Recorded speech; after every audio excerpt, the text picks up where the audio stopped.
ناظرین، آپ دیکھ رہے ہیں عالی نیوز میں آپ کا میزبان چودھری فائر پاکستان کے زیر انتظام آزاد کشمیر ضلع بھمبر کی تحصیل سماہنی کا یہ علاقہ جہاں اس وقت ہم فرنٹ بارڈر لائن پہ کھڑے ہیں، چاھی پٹھا کھیتر ہے جس کے سول آبادی ہائٹ میں یہ بالکل سامنے ہے.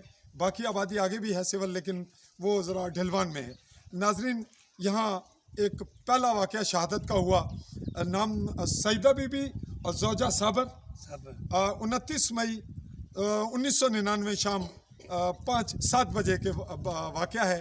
ایک ہی فائر اس کو لگا انڈین آرمی کا، اور سنگل فائر تھا، نہ اس سے پہلے فائر ہوا نہ بعد میں. اس سے پہلے کوئی شیلنگ وغیرہ کوئی واقعہ نہیں تھا. حالات بالکل سناٹا اور خاموشی اور نارمل چل رہے تھے. تو 1 گھنٹے کے بعد اس کی شہادت ہو گئی. ایسا ہی ہوا جی؟ جی سر. اور اس کے بعد دوسرے دن پھر شیلنگ شروع ہو گئی جب آپ دفنا رہے تھے. جی سر.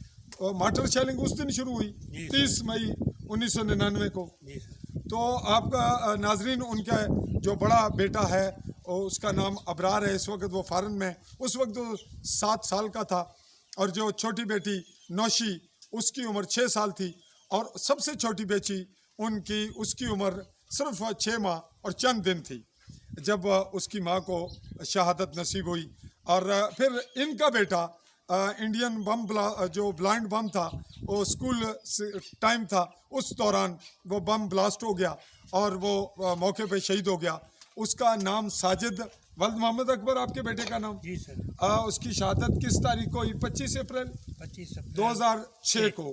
اور یہ بتائیں کہ آپ کے جو بچہ تھا وہ 6ٹھی میں پڑھ رہا تھا، 6ٹھی کلاس. یہی بچہ تھا؟ جی سر. ناظرین، یہ وہ پہلا واقعہ ہے جس کے بعد سے یہاں شہادتوں کا اور زخمی ہونے کا سفر شروع ہوا. پہلے بھی تھا لیکن یہ بہت بڑے گیپ کے بعد تھا. میں آپ کا میزبان چودھری فضل الرحمان اپنے کیمرہ مین ساتھی کے ساتھ، سماہنی، بھمبر، آزاد کشمیر.